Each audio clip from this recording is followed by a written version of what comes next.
And that's what you see with the Trumpism MAGA phenomena of the last 5 years. If you actually watch interviews with Trump supporters, his most rabid fans, watch interviews. It's very fascinating from a psychological point of view. I'm not being partisan here. You know, when I'm talking about Trump and shitting on Trump, I'm not being partisan. Like, I'm treating him as a sort of a psychological case, right? Like, stop caring about Democrats, Republicans. Just like look at his character. Look at how he behaves, and also look at his followers and how they behave, and the reasons they give for why they follow Trump and why they love Trump. And what you'll see is that these people are fucking fools. These MAGA people are fucking fools. And that's precisely who a con artist like Trump would fool, is a fool. They're not wise people. They're not well-educated people. It's not an accident that the MAGA crowd, one of the clearest demarcations of the MAGA crowd from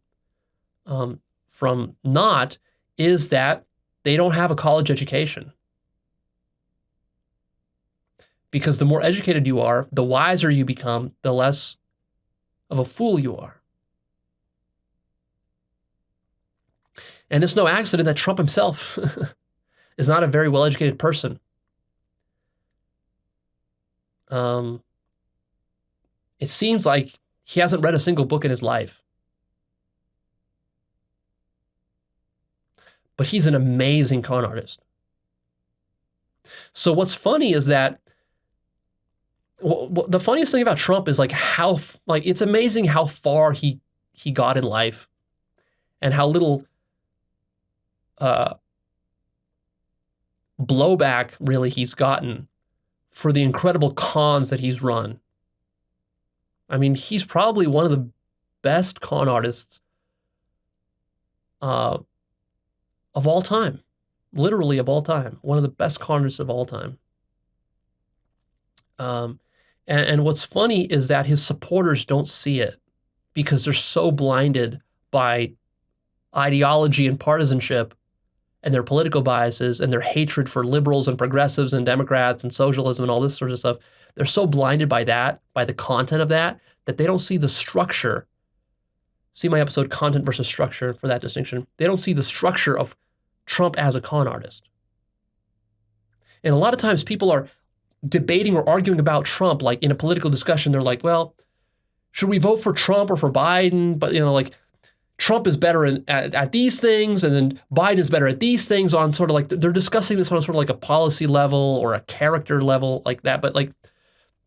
But what's missed in that kind of discussion is that Biden is not a fucking con artist.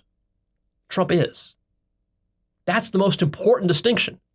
And that ends the entire discussion. It doesn't even matter what the foreign policy is, what the domestic policy, like, none of that shit matters. You cannot have a fucking con artist as a leader of your country. That's like a recipe for catastrophe. That's the worst possible thing, is to elect a con artist as the leader of one of the most powerful countries in the world.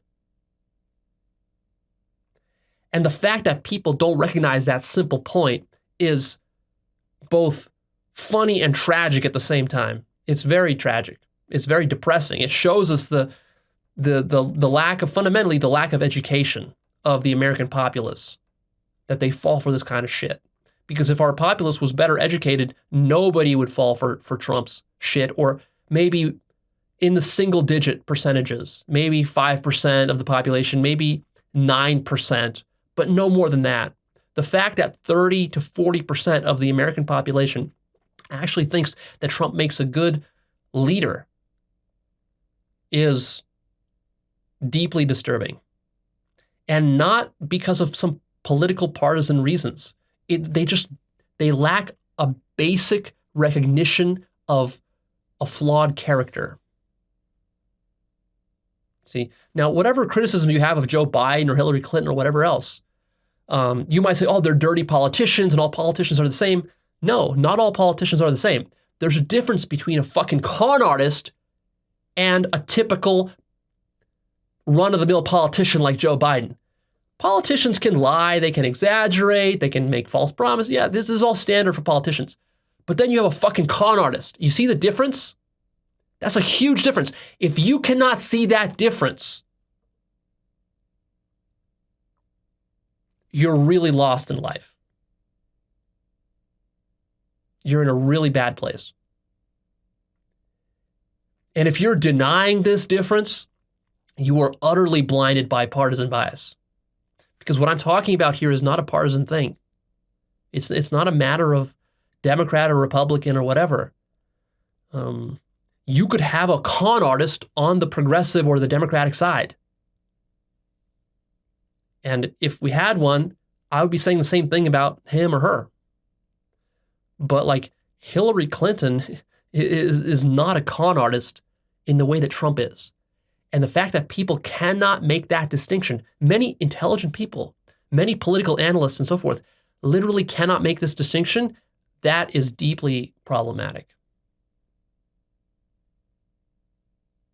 And that's not because I like Hillary Clinton. But also what you should understand about people like Trump is that it doesn't make much sense to morally judge con artists and scammers.